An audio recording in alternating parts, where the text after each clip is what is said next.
Tetairoa McMillan has only done two things. One, ball out. And two, prove the haters wrong as we, the Carolina Panthers fans, knew that he would. He's currently the betting favorite to win Offensive Rookie of the Year, and he's only behind Jackson Smith-Njigba for one of the most unique stats in the NFL. So in this video, we're going to discuss how that stat may be a good showing for Tetairoa McMillan, but it may spell disaster for the rest of the Carolina Panthers, and we're going to get into all of that right after this. I'm from the foe, you dig? Welcome to The Way I See It with Jamario Rashad. This is a Carolina Panthers fan channel.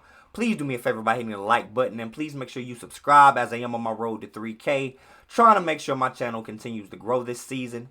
Now that that's out of the way, let's go ahead and get to the rest of the video. Now, what exactly is the problem, and what is Tetairoa McMillan excelling at so much that he's only behind the unanimous best receiver in the league this year, Jackson Smith-Njigba? Well, that would be your separation of yards between the wide receiver 1 and the wide receiver 2 on their respective teams. Jackson Smith-Njigba has an incredible over 1,000 yards more than the next receiver on the Seattle Seahawks roster. And Tetairoa McMillan is in second place in the league with that stat, with over 500 yards more than the next wide receiver or pass catcher, however you want to categorize it, on the Carolina Panthers offense. Now, that may be a showing that Tetairoa McMillan is well on his way to over 1,000 yards and having the best rookie wide receiver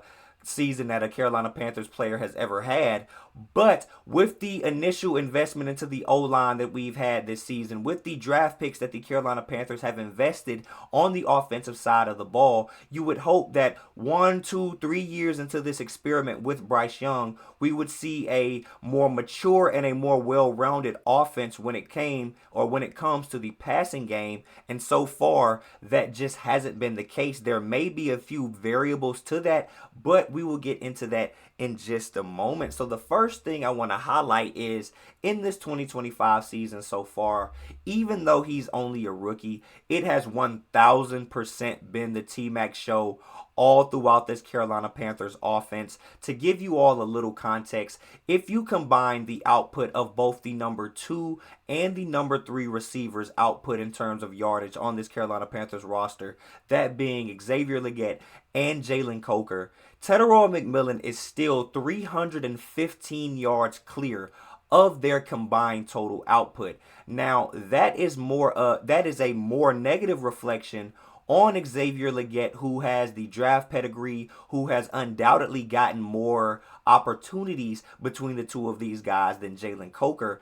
But I don't believe that we can fully excuse Jalen Coker just because he's an undrafted free agent. He has been productive when he has been on the field, but I do need to remind people that 2 times in just 2 seasons, Jalen Coker has been put on the PUP list in his rookie season and then put on IR and missing up to 5 games, I believe, this season with a hamstring injury. These soft tissue things are something that has been reoccurring for Jalen Coker in his 2 years so far. So we cannot confidently say that he is going to be able to be on the field beside the likes of a Tetairoa McMillan consistently enough to be a force. So we cannot just attribute him all of these factors that we haven't been able to see him do as of yet. So the stats are the stats, and the stats say that he is doubling the output of both, or just like I said, 315 yards clear of both of the next 2 wide receivers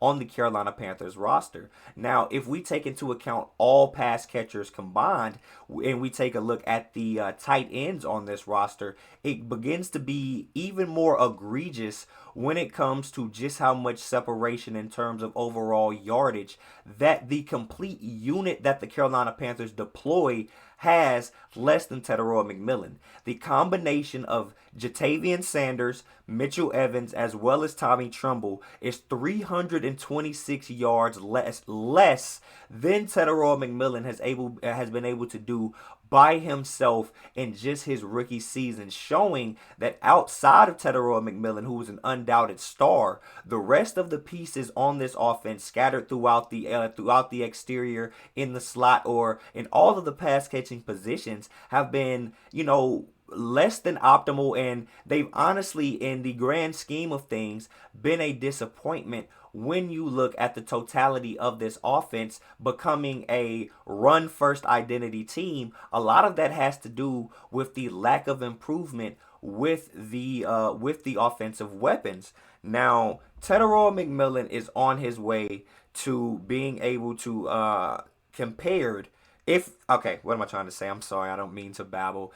If the averages continue out throughout the season the way that they are, Tetairoa McMillan will be number 3 in terms of this unique stat in Carolina Panthers history: separation from wide receiver 1 to wide receiver 2. The most separation we've ever had was back in 2005. Smitty, one of the GOATs here around Carolina Panthers, he had over 1,100 yards more than Ricky Prohl, who was wide receiver 2 that year. He also holds the title in 2011, having 781 more yards than the wide receiver 2, that being Brandon LaFell. If the averages continue the way that they have fallen throughout this season, Tetairoa McMillan will be 3rd in this stat all time for the Carolina Panthers in the history of the franchise. Now, that is going to be a notch that we can put on the belt of Tetairoa McMillan, saying why he is so great, why he had the best rookie season as a Carolina Panthers receiver of all time. But that is all the glory to him. But what he is doing is highlighting something that the Carolina Panthers still are missing, no matter how much this guy excels. So what exactly does that mean, or how exactly did we get here? I think the most, what I can infer, or what I can see, or what I put together, the most, what I can attribute the most blame to this is the lack of progression from second year first round pick wide receiver Xavier Legette. I don't mean to pile on Excel, and I'm not going to pile on him.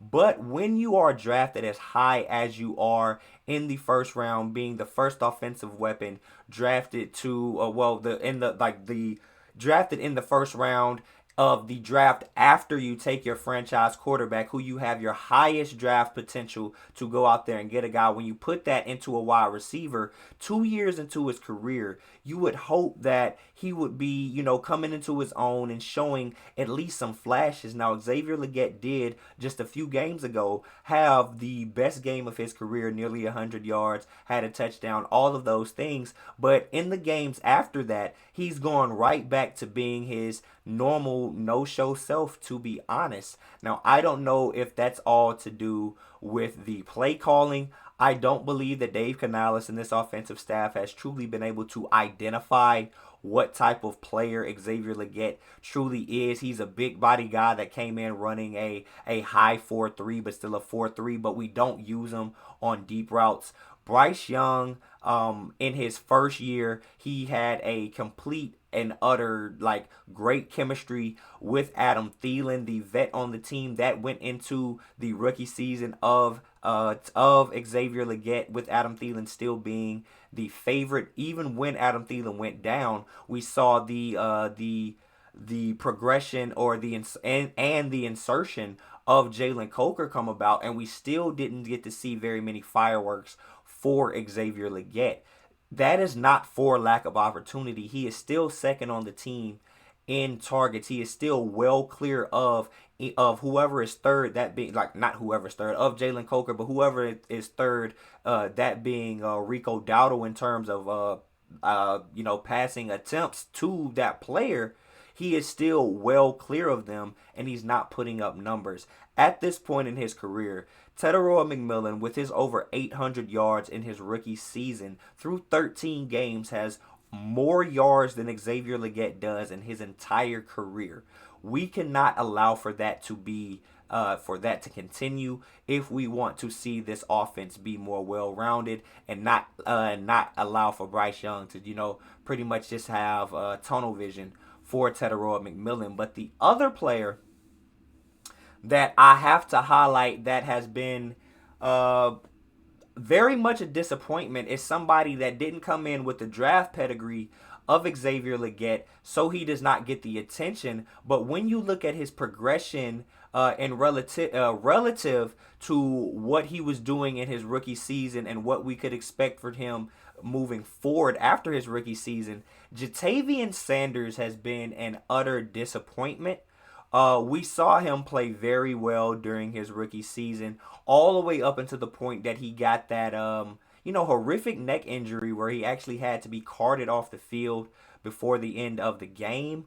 Ever since returning from that injury, we haven't really seen JT Sanders be much of a factor within this offense. Mitchell Evans, even as a rookie, has been much more of an output getter, in terms of yardage and especially touchdowns. And Tommy Tremble, who the Carolina Panthers have tried to replace 2 times at this point, is still the leader in the clubhouse and the best guy on the team. So JT Sanders not growing on that initial role that we established for him in his rookie season, I attribute that also to being a large reason why the Carolina Panthers are not able to have a much more well-rounded offensive passing game. But that is all I have for you all today, man. What do you all think about this topic? Do you think that this is just Tetairoa McMillan being that damn good, just being that much better than everybody else and just showing that he is the guy, he is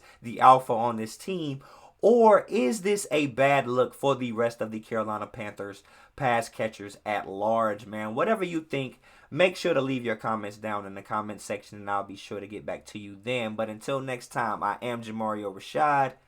This is the way I see it, and I'm out. Peace. Hello, everyone. Welcome back one more time. I am Jamario. I'm Jazz. And we would like for you all to see exactly what your contributions to this channel were able to do this Christmas. Look at all of these angel tree gifts that you all are responsible for. We have 5 young children that are going to be very, very, very happy because of what you all were able to do. I want to go ahead and extend you all yet another thank you. This is yet another commitment and a promise that I said I was going to do all the way dating back to October, and we did it. Things like this are, I was somebody that was a recipient of a lot of angel tree donations, Christmas donations, church donations. And now that I'm older and able, I want to do everything that I can to give back to the community. And I would like to thank each and every one of you all for helping me to be able to do that. Baby, you got anything? Thank you, guys. It's greatly appreciated. These kids are going to have a great Christmas, and we just want to extend our thank yous, keep pounding, and peace. Peace. All right, Loki gone. I was going to put him back in there, but he gone. Take